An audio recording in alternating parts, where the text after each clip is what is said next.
Abramos a palavra do nosso Senhor, Gênesis capítulo 1, nos períodos da noite, no momento que Deus nos permite estar expondo a palavra do Senhor com a igreja. Nós estamos fazendo uma série no livro de Gênesis. Faremos do capítulo 1 até o capítulo 11, e já falamos de todo o capítulo 1, mas eu quero hoje especificamente dar uma ênfase nos versículos de 26 a 28. Gênesis capítulo 1, os versículos de 26 a 28. Assim diz a palavra do nosso Deus. Também disse Deus: façamos o homem à nossa imagem, conforme a nossa semelhança.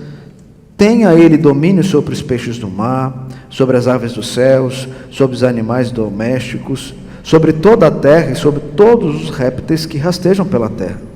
Criou Deus, pois, o homem à sua imagem, a imagem de Deus o criou, homem e mulher os criou.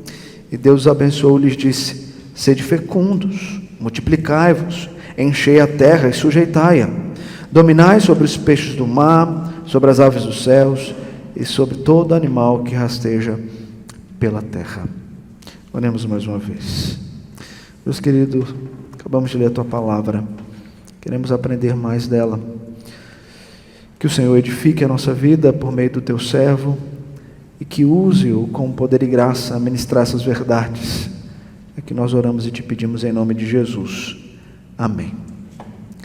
Vamos começar com as nossas crianças. Nós temos algumas aqui, né? Então vamos fazer o desenho. Meu desenho, o pedido meu para vocês é que vocês façam aquilo que está descrito aqui no capítulo 2, do modo como Deus formou o homem e formou a mulher. No capítulo 2 de Gênesis, o texto vai dizer para nós que Deus formou o homem do pó da terra. Como seria o desenho de vocês? O homem sendo formado do pó da terra, e diz o texto que ele recebeu alma com um fôlego que foi soprado na narina dele. Então desenhe isso. E desenhe a mulher também. E o texto vai dizer para nós, no versículo 22 do capítulo 2, que o Senhor formou a mulher da costela do homem. Como vocês poderiam representar, então, essas duas imagens? Muitas vezes, na escola dos nossos filhos, eles estão aprendendo teorias que não são bíblicas. Aqui nós temos uma descrição exata de Deus criando o homem e a mulher. E hoje nós vamos ouvir um pouco sobre isso. Tá bom? Então, crianças, façam esse desenho e depois os pais podem ampliar, à luz do desenho, um pouco mais daquilo que ouviram e aprenderam da exposição que faremos agora, tá bom? Desde os primórdios da criação, perguntas como: quem eu sou? Por que eu estou aqui? Qual é o sentido de eu existir? Para onde eu vou? Estão tentando ser respondidas. E o homem busca essas respostas, às vezes, em conceitos filosóficos ou antropológicos, tentando encontrar o princípio da origem humana. Afinal de contas, qual é o propósito da minha existência? E muitas pessoas, não encontrando essas respostas porque buscam a parte de Deus, estão desesperadas. Se eu não sei quem eu sou à luz daquilo que Deus revelou, se eu não tenho como enxergar a minha criação à luz de um Criador, se eu enxergo essa criação à luz de teorias como a teoria naturalista ou evolucionista, como eu vou viver neste mundo tendo esperança e propósito? Você sabe definir quem você é? Por que você está aqui? E qual é o propósito da sua existência neste mundo caído? Gênesis vai falar para nós. Queridos, é importante nós entendermos mais uma vez um pouquinho do contexto. Eu vou só pontuar algumas coisas, porque a gente já gastou um tempo com isso na primeira exposição, olhando todo o capítulo 1. Algumas coisas importantes. Quando Gênesis foi escrito? Provavelmente a escrita do livro se encontra entre 1500 a 1200 a.C. O que estava acontecendo nesse período? Moisés, ele está conduzindo o povo para fora do Egito, indo com o povo para a terra prometida, a terra de Canaã. Neste momento, Moisés então escreve aqui essas verdades da origem da humanidade. Por quê? Porque eles iriam viver ou conviver com pessoas que tinham teorias ali no Oriente Próximo a respeito da origem, apontando para outros elementos não criados, não existentes, a partir da palavra proferida por Deus. Então Gênesis tem um propósito de trazer consolo, de trazer esperança. Imagine um povo que acabou de ver os milagres de Deus nas 10 pragas, saber que de fato Deus que fez tudo aquilo para tirá-los do Egito e está caminhando com esse povo à terra prometida, é o Deus que os formou, e os formou com um propósito esplêndido, diferente daquilo que as teorias da época estavam tentando construir. É Deus que fez todos esses milagres, é Deus que te formou. E como Ele fez isso? Moisés vai descrever. E isso nos leva ao entendimento que Gênesis não foi escrito para responder conceitos que estão em nosso meio, de princípios, de teorias, de coisas que tentam decifrar o homem criado sem Deus. Não é a proposta de Gênesis, porque Moisés já escreve partindo do pressuposto que esse povo precisa lembrar de que Deus que os tirou é o Deus que os criou. Não existiam essas teorias naturalistas, evolucionistas, teoria do Big Bang ou todas as outras, tentando descrever a origem do homem. Não existia isso. Por isso, não é a proposta do livro de Gênesis. O propósito de Moisés é oferecer ao leitor um conhecimento verídico sobre a origem do universo da vida. Porque conhecer o propósito e a origem de todas as coisas nos permite entender tudo o que procede dela. Existe uma estrutura formada por Deus. Um homem que foi posto diante dessa estrutura para dar andamento a ela e a partir dessa estrutura criar. O homem tem agora o princípio no mandato cultural, social, dentro dos mandatos criacionais, estabelecer uma relação com tudo que foi criado por Deus. E Gênesis está aqui justamente para trazer isso como uma realidade de vida e de esperança para o povo que por fé compreende que Deus criou os céus e a terra e tudo o que nela contém. Queridos, é fato que ao olhar para os versículos de 26 a 28, nós vamos encontrar diversas ideias interpretativas para tentar revelar o que está escrito aqui. Mas muitas delas não vêm de encontro à narrativa bíblica. Algumas delas, como por exemplo, a teoria em que Adão e Eva não foram dois indivíduos reais, e sim uma referência generalizada aos seres humanos. Uma outra que diz que o relato bíblico aqui vai tratar de duas criações. Uma que está aqui escrita no primeiro capítulo e uma segunda que está no segundo capítulo. Outra que vai dizer que Adão e Eva, no jardim do Éden, foram criados, mas juntamente com os hominídeos, que são os supostos antepassados dos seres humanos, segundo a teoria da evolução, que foram criados ali fora do jardim. E a mais famosa é a teoria da evolução, que ensina, inclusive nas escolas, que os seres humanos evoluíram de um ancestral como o chimpanzé. E isso aconteceu há milhões e milhões de anos. Teorias que tentam descrever quem é um homem.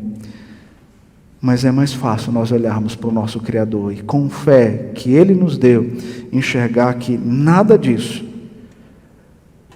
é o que a Escritura ensina. O que a Escritura ensina é que, de fato, Deus criou um homem para ser o seu representante, distinguiu esse homem e essa mulher para cumprir um propósito, e um propósito que aponta para o seu Criador. Nós vamos olhar então para esses versos e dividi-lo da seguinte forma. Primeiro nós vamos enxergar o representante humano e a missão. Tem um representante criado, que é diferente de todas as outras criaturas criadas por Deus.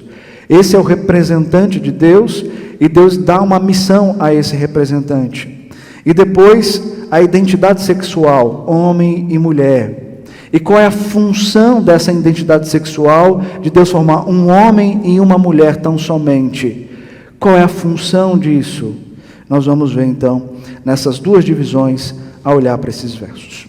Em primeiro lugar, o representante humano e a missão. O versículo 26 inicia com: façamos o homem à nossa imagem, conforme a nossa semelhança. A primeira coisa que nós devemos perceber aqui, queridos, é que em todos os atos criativos de Deus, são introduzidos no singular.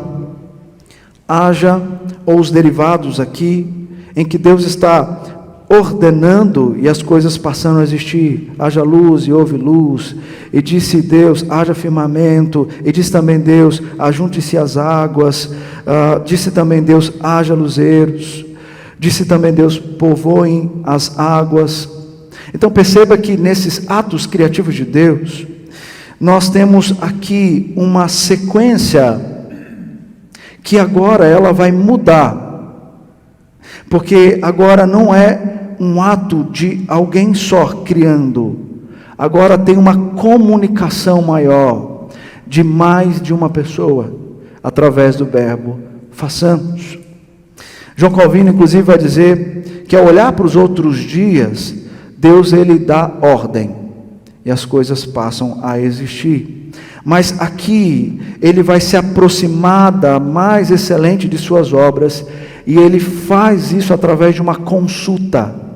Façamos, há um diálogo, há uma conversa, e aqui é a Trindade Santíssima, revelando que fazem parte dessa criação. O Deus Pai, Deus Filho, Deus Espírito Santo, presente em toda a criação, agora tem um momento solene para criar o homem. E por que isso?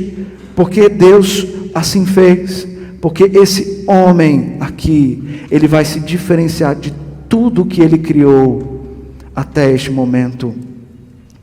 Uma criatura, porém uma criatura que recebe alma, uma criatura que recebe alma, não como os animais, mas uma criatura que recebe alma proveniente do próprio Deus, da própria Trindade. O capítulo 2 vai dizer para nós que Deus vai soprar na narina o fôlego de vida ao homem criado, e não ao animal criado, mas ao homem que vai receber essa alma. Veja que quando Deus fala dos animais, Ele agrupa esses animais conforme a sua espécie. Mas ao falar do homem, Ele diz, conforme a nossa semelhança. Anthony Huckman vai dizer que o ser humano é aqui tanto criatura como pessoa. E ele chama isso de pessoa criada. Ele vai dizer que uma criatura significa dependência absoluta de Deus, e ser uma pessoa é uma dependência relativa. Ser uma criatura significa que eu não posso mover um dedo ou pronunciar uma palavra a partir de Deus. Mas ser uma pessoa significa que, quando meus dedos são movidos, eu os movo, e que quando as palavras são pronunciadas por meus lábios, eu as pronuncio.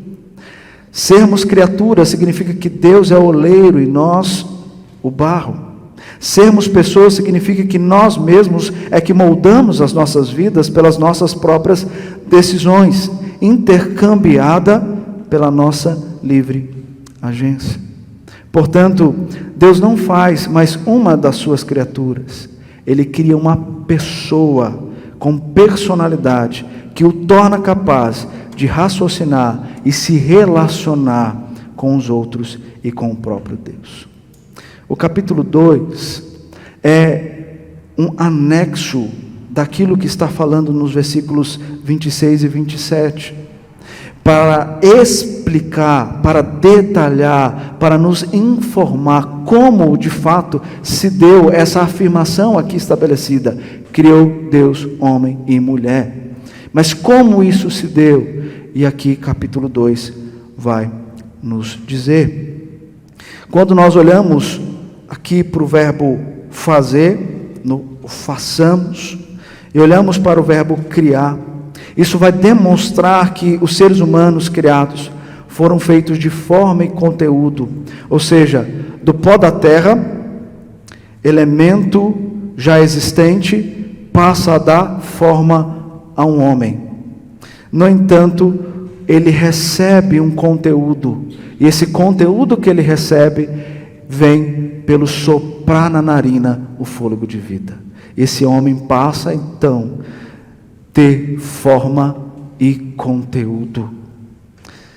Esse homem passa a ter alma, uma alma que pode pensar, uma alma que pode amar, uma alma que pode agir, uma alma que pode relacionar com o seu Criador e relacionar-se com as suas criaturas, uma alma que vai ser de fato um representante real e vívido do Deus Criador. Essa alma vai compor o corpo. E esse homem que vai ser composto tanto de alma como de corpo, ele vai ser visto agora como uma pessoa só, como um ser humano só. Nós dizemos isso que é uma pessoa indivisa.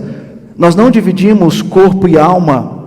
A Escritura não faz essa divisão, como muitos fazem ao relacionar quem é o homem, achando que o homem pode ser tricotomista ou dicotomista, tricotomista para dizer que ele tem corpo, alma e espírito, ou dicotomista para dizer que ele tem corpo e alma. A Escritura diz que sim, ele tem corpo e alma. No entanto, toda a Escritura revela que quando nós falamos de homem, nós falamos de uma unidade composta desses dois elementos, mas que não pode ser dividido. Por isso, quando nós vamos olhar para o homem, nós temos que enxergar como um todo e não em partes.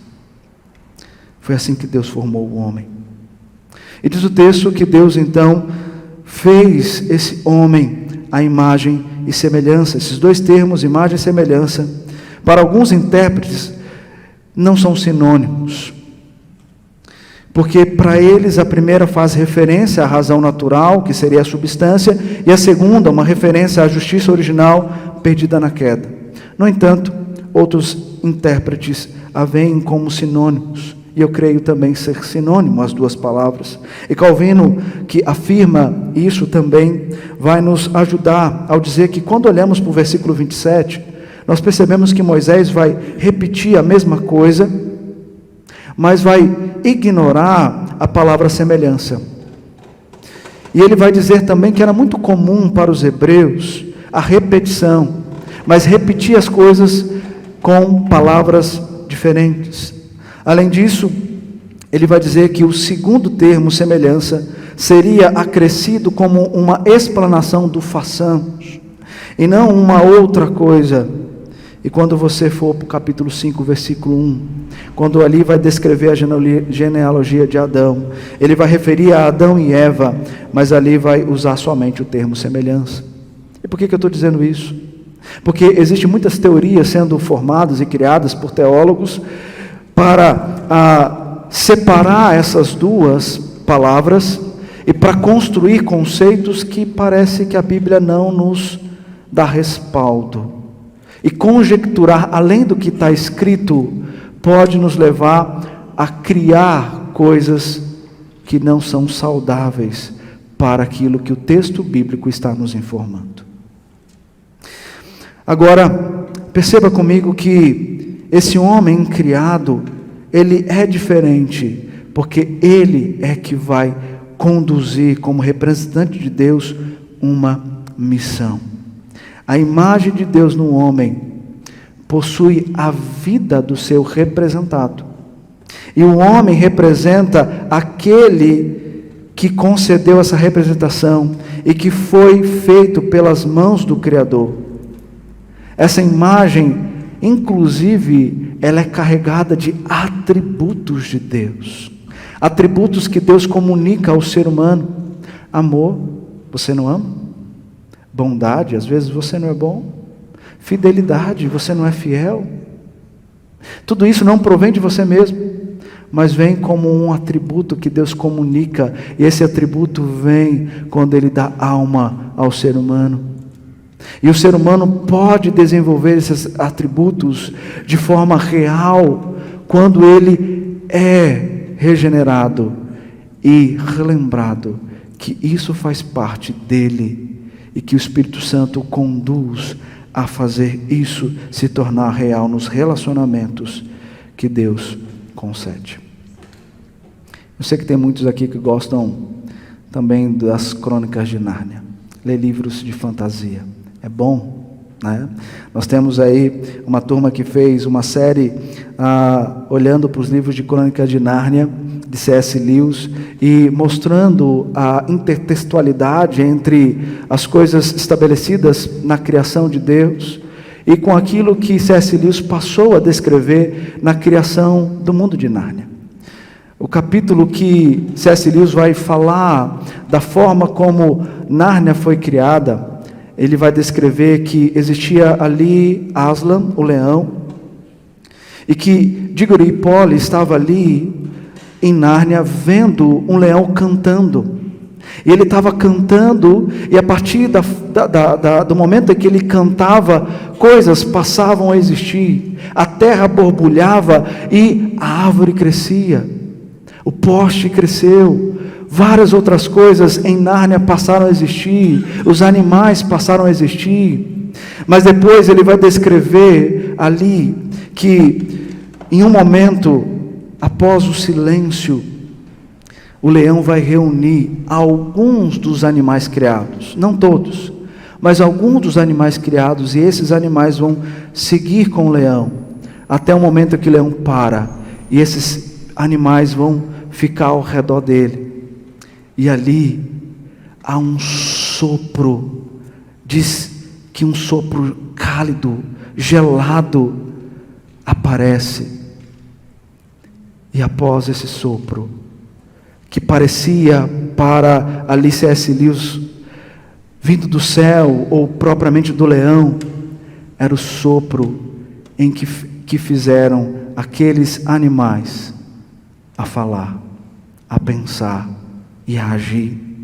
E ali o leão grita: Nárnia, Nárnia, desperte, ame, pense, fale.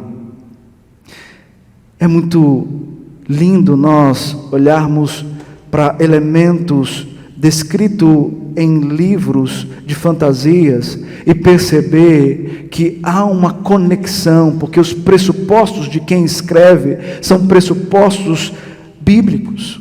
E C.S. Lewis queria comunicar de maneira diferente a realidade da existência humana, olhando para Nárnia, mas fazendo Nárnia enxergar a criação de Deus. Foi assim que Deus fez. Ele soprou na narina o fôlego de vida e fez com que o homem pudesse agora pensar, agir, viver, comunicar com tudo que Deus estabeleceu e deu a ele. E o que Deus deu a ele, o texto vai dizer, deu uma missão. Que missão? Diz o texto: tenha ele domínio. Eu não li o Salmo 8, porque na nossa primeira exposição nós já tínhamos lido o Salmo 8, mas o Salmo 8 é lindo, ele expressa a realidade desse Deus que criou. E os versículos de 5 a 8 vão nos falar, no cântico de Davi: fizeste-o, no entanto, por um pouco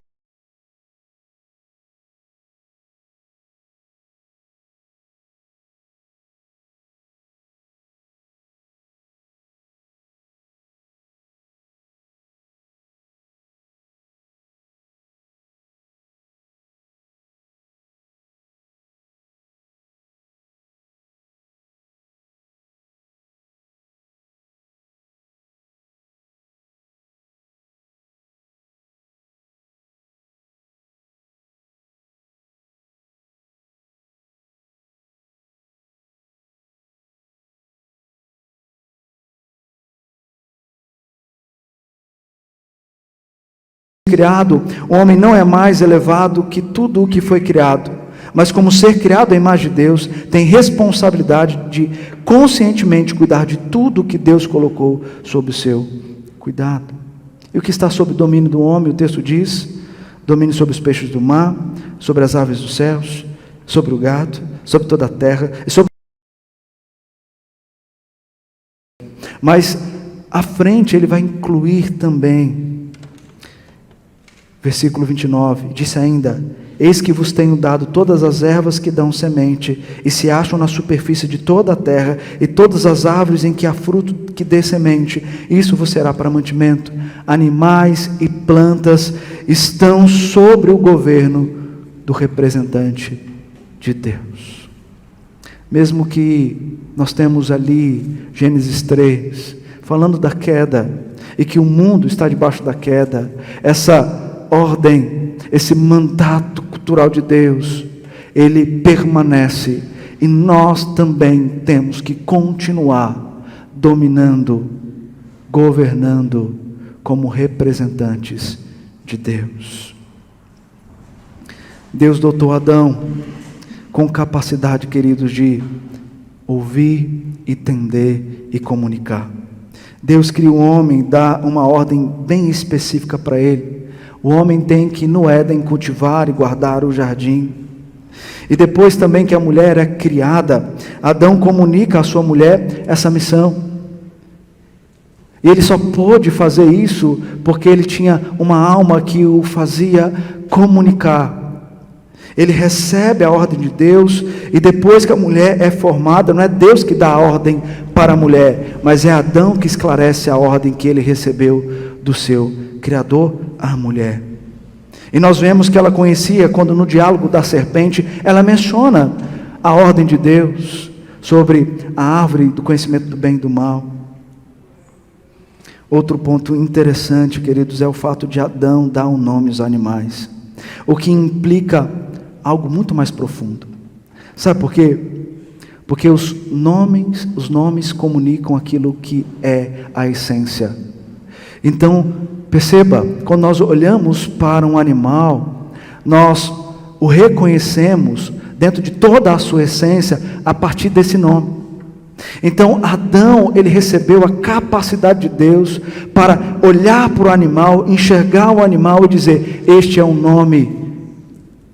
Deus deu a função para ele dar nome, e o nome representava a essência. Veja que quem vai dar um nome para a mulher, lá no capítulo 3, após a queda de Eva, não é Deus, é o homem. E vai dizer lá que o homem, ao dar o nome a Eva, ele dá, porque essa representa toda a humanidade.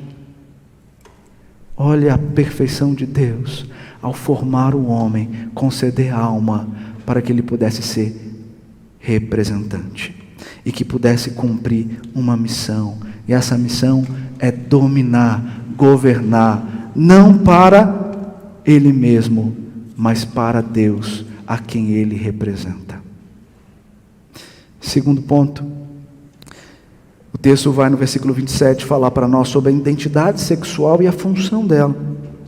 Vejamos aqui, o verso 27 diz: homem e mulher os criou. As palavras hebraicas traduzidas nesse verso por homem e mulher são zakar e nekbá.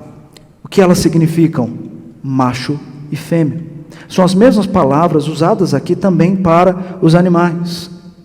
Macho e fêmea. E isso significa que nossa identidade pessoal com os seres humanos pode ser encontrada apenas nas formas de homem e mulher. O que passa disso é aberração, porque não foi criação de Deus. Homem e mulher, macho e fêmea. E por mais que os sexos sejam aqui distintos e as funções diferentes, a essência da criação é a mesma. Ambos, versículo 27 vai dizer para nós, foram criados à imagem e semelhança de Deus. Não foi só o homem, mas o homem e mulher foram formados à imagem e semelhança desse Deus Criador. E isso lança por terra, queridos, essa guerra, essa luta da igualdade da mulher com o homem. Sabe por quê? Porque o texto de Gênesis 1 e 2 não quer ressaltar a desigualdade entre os sexos, mas justamente o contrário, a igualdade de ambos perante Deus. Se você for para Gênesis capítulo 5 e ler os versículos 1 e 2, você vai perceber que tanto o homem como a mulher são chamados de Adão. Deus chamava o homem e mulher de Adão, porque eles eram representantes, foram formados com distinção de sexos para ter complemento. Foi formado com funções diferentes para ter complemento. E assim cumprir uma função estabelecida e clara pelo próprio Deus. No comentário da Bíblia de Genebra, o autor vai descrever ali um quadro um pouco detalhado sobre essa questão dos sexos, e ele vai dizer: os dois sexos, masculino e feminino, pertencem ao padrão da criação. Homens e mulheres trazem em si igualmente a imagem de Deus, e em consequência a dignidade deles é igual. A natureza complementar desses dois sexos visa a uma cooperação enriquecedora.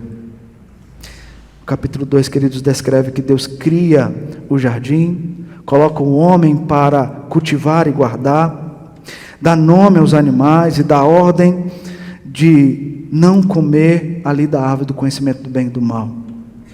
Veja que o próprio Deus, após isso, vai dizer que não é bom que o homem esteja só. E o próprio Deus diz: far-lhe-ei uma auxiliadora que lhe seja idônea. Porque de tudo que está criado aqui, nada disso complementa o homem, mas o que eu vou criar é complemento.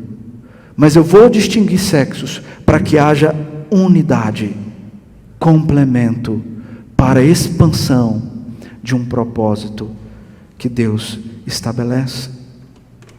Quando olhamos para a construção da frase auxiliadora que lhe seja idônea no hebraico, nós vamos ver uma ênfase, uma força ali dos termos maior que nós conseguimos enxergar aqui pelo português. A ideia ali seria mais ou menos que Deus vai fazer uma ajudadora frente a Ele. Inclusive Schaeffer vai dizer que a ênfase aqui está numa contraparte de Adão, alguém paralelo a Ele, ainda que diferente, para unir, para completar, para de fato completarem em obra estabelecida na função que Deus dá a eles. Matthew Henry é bem conhecido, talvez vocês já ouviram esses termos. Ele vai falar de uma forma muito poética e linda a respeito dessa mulher como auxiliadora do homem.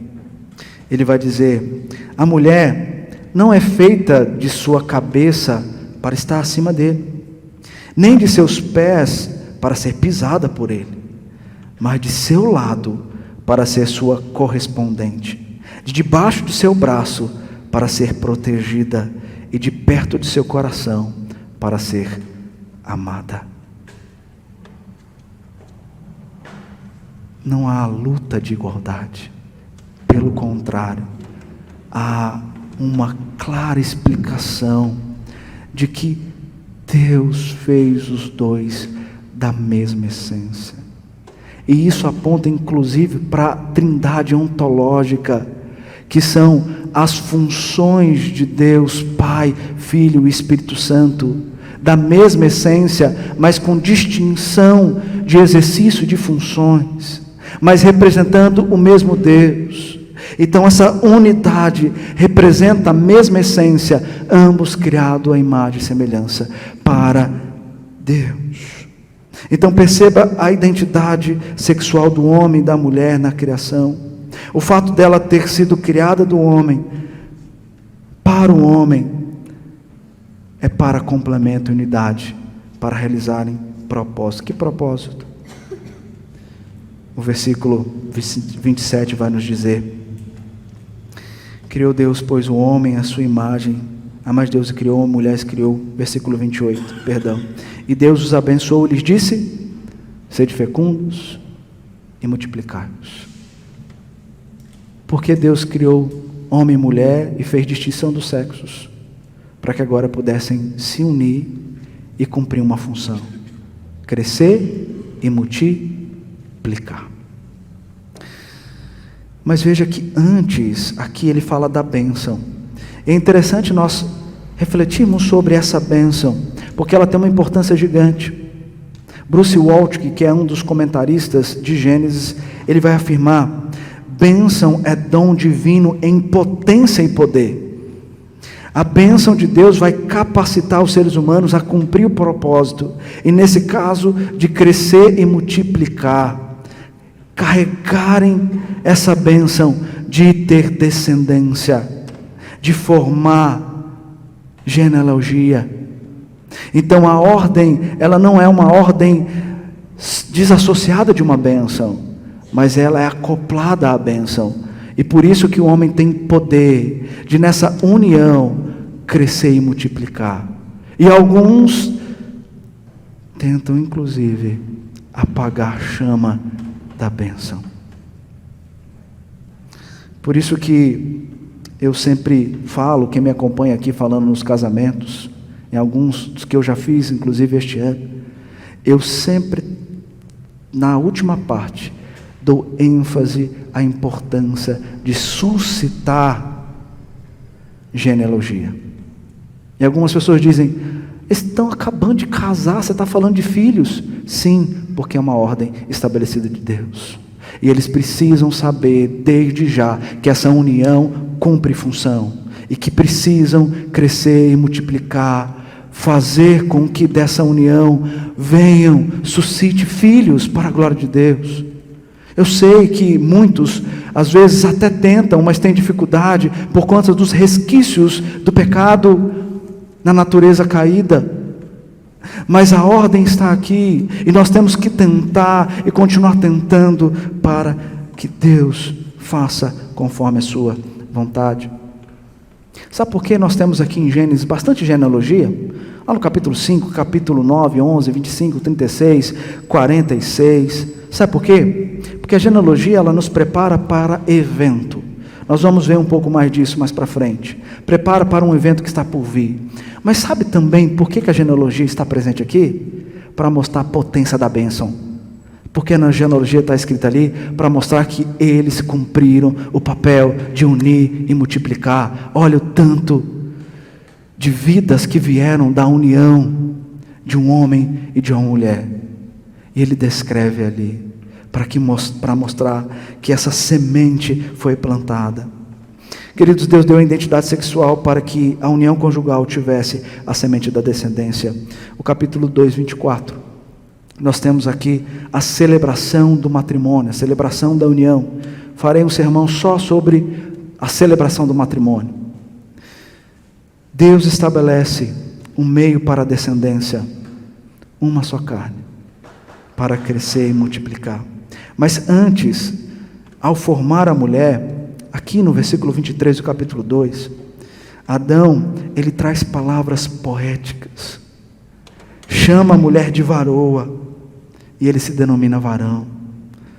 Sabe o que significa varoa e varão no original? Você é mulher, e eu sou o homem. E nós representamos uma união de macho e fêmea, para cumprir propósito. Nós podemos multiplicar, nós podemos celebrar intimidade, nós podemos celebrar desejo um para o outro, nós podemos nos entregar um para o outro. O Waltke também vai dizer que um homem ou uma mulher nunca se assemelham a Deus quanto no dia de suas núpcias, quando um se entrega incondicionalmente ao outro. Veja que lindo. Então, quando no verso 24, Deus fala unir, Ele fala de união em pacto, união em aliança, mas união para expansão, não união para viver egoisticamente no casamento, mas expandir glorificamente diante da bênção recebida de Deus, do crescer e multiplicar. Queridos, termino trazendo algumas aplicações para nós. Primeiro, quando nós olhamos para a criação, nós olhamos para Deus. Não qualquer Deus, mas o Deus Yahvé, o Deus do pacto, o Deus da aliança. Ele criou o homem e a mulher. Ele já poderia criar uma geração, mas ele decidiu criar só o homem e a mulher, para que dessa união de Adão e Eva pudesse então vir a humanidade. E a humanidade dá continuidade a essa representação de Deus, a missão de Deus, para que pudesse olhar que essa distinção dos sexos tem um propósito muito maior, que é suscitar descendência, filhos, e olhar para o representante, o primeiro Adão, mas enxergar agora o segundo Adão, pois o primeiro Adão nos representou, mas quebrou um pacto com Deus, o pacto de obras. Agora o segundo Adão é Cristo. Esse segundo Adão não quebra pacto, ele cumpre a aliança. E agora nós somos resgatados por Cristo para caminhar como Ele caminhou, para viver como Ele viveu, para desfrutar daquilo que Ele desfrutou e para poder apontar para a bênção eterna da nossa união perpétua com Deus. Mas como isso vai se dar? A Escritura vai falar que esse homem e mulher que celebra um matrimônio, que se une para gerar descendência, mesmo que diante da queda seja uma união com defeitos, mas é uma união que aponta para a união perfeita. Que união perfeita é essa? É uma união também de casamento, é uma união da noiva, que somos a igreja, com o seu noivo, que é Cristo. E nessa união que acontecerá na consumação, nós iremos desfrutar das bênçãos matrimoniais eternas de um Deus eterno, no lugar eterno, para a glória eterna. Já parou para pensar que o seu casamento representa isso? Ou pelo menos deveria representar? E isso tem que levar você e eu a pensarmos que se nós temos dificuldade de enxergar a nossa varoa, se nós temos dificuldade de amar a nossa esposa, se nós temos problemas de comunicação com ela, antes de tudo, nosso problema é com Deus. É com Deus. Porque quando nós temos um defeito nessa relação vertical, consequentemente teremos defeitos na nossa relação horizontal. E isso destrói qualquer unidade. Se há unidade e se há propósito, nós temos que viver diante primeiro daquele que nos revela o como, para depois mostrar isso nessa relação matrimonial. Queridos, o casamento é coisa séria. Não é apenas fugir para ter alguém e esse alguém apenas suprir uma necessidade, porque isso está errado. Como eu sempre falo, casamento não foi feito para você fazer primeiramente a sua esposa feliz e como consequência você ser feliz. Isso são conceitos humanos. O casamento foi feito para você fazer Deus feliz. E se Deus estiver feliz na tua relação vertical, consequentemente horizontal também estará na forma como você lida com a sua esposa. Casamento não é apenas uma união, é culto a Deus. A relação sexual que você tem com sua esposa não é apenas satisfazer desejo, mas é culto a Deus. Se você tem problema, resolva o quanto antes, porque você não casou para viver de forma desunida, mas unida para a glória de Deus. E mais uma coisa, queridos, Deus diz que filhos são herança. Nós vamos ver quando formos expor o capítulo 3, de que ali Deus traz a maldição para a mulher, dores de parto, mas traz uma bênção. Das dores de parto você terá filhos. Salmo 127 vai dizer que herança do Senhor são os filhos. Filhos são bênção. Agora nós estamos vivendo dentro de uma cultura em que pessoas estão tardando para casar, porque querem ter muitas coisas antes do casamento. Pecado. Mas pastor, eu preciso ter uma casa, eu preciso ter um carro, eu preciso ter um emprego, eu preciso ter tudo isso. Você pode ter e construir com a sua esposa. Não precisa ter para casar. Sabe por quê? Porque não é você, é Deus que é a providência. Você não providencia nada, Deus que providencia tudo. Você é só o representante dele. Você trabalha porque ele te dá condições de trabalhar. Você só tem as coisas porque ele te dá condições de ter. E se ele não quiser te dar, ele não vai te dar. Mas agora o casamento é bênção, é desejo, é propósito de Deus. Então quando eu tardo, quando eu espero coisas milagrosas acontecerem, eu estou pecando. E se você quiser saber como lidar com isso, pode vir conversar. Nós vamos conversar e ajudar biblicamente você a enxergar isso. Outra coisa, nós estamos vivendo uma cultura pet, em que os casamentos estão colocando dentro do relacionamento deles animais, às vezes pensando, eu vou dar um cachorro, um gato para minha esposa, para ela não ficar querendo ter filho logo. Ou a esposa, esse homem quer ter filho, misericórdia, ele quer ter 5, 6, ele é maluco. Não, ele é maluco, ele está entendendo o propósito de multiplicar, porque multiplicar não é 2, não é 3, eu sei que eu estou pecando, não é 4, é mais, é 4.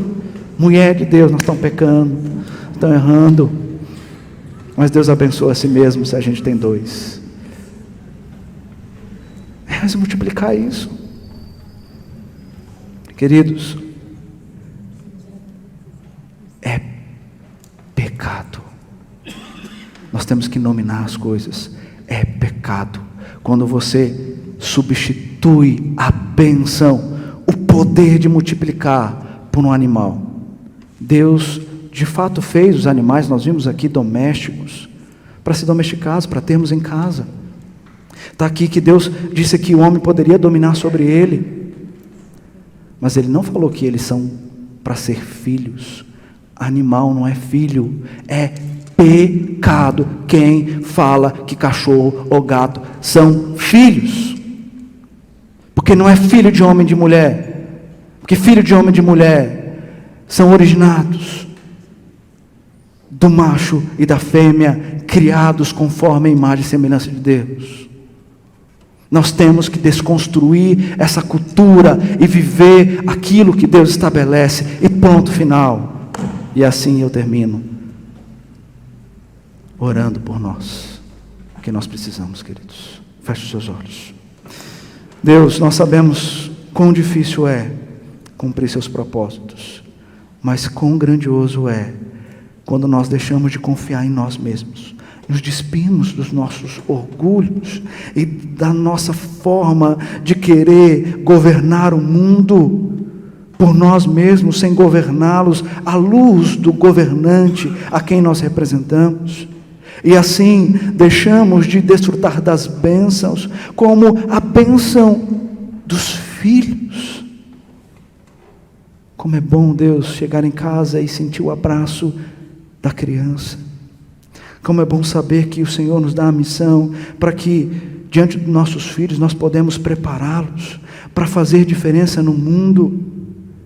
E desconstruir essa ideia de que filhos são dificuldades, filhos é carregar um fardo. Oh Deus, tem misericórdia daqueles que pensam assim, porque filhos pode dar trabalho, mas é a missão que o Senhor nos deu para poder ajudá-los, apontando para o alvo e levando-os a caminharem, para que quando desgarrarem de nós, poderem então seguir esse caminho de bênção, fazendo diferença nesse mundo caído para a glória de Deus. Perdão quando nós falhamos, perdão quando nós erramos, perdão, Deus, perdão. Ajuda a tua igreja, em nome de Jesus. Amém. Muito obrigado por nos acompanhar até o final desse vídeo. Para receber mais reflexões e ficar por dentro dos próximos conteúdos, te convidamos a seguir as nossas redes sociais que estão na descrição. Alguns vídeos aparecerão na tela, caso queira continuar nos assistindo. Abraço e até a próxima!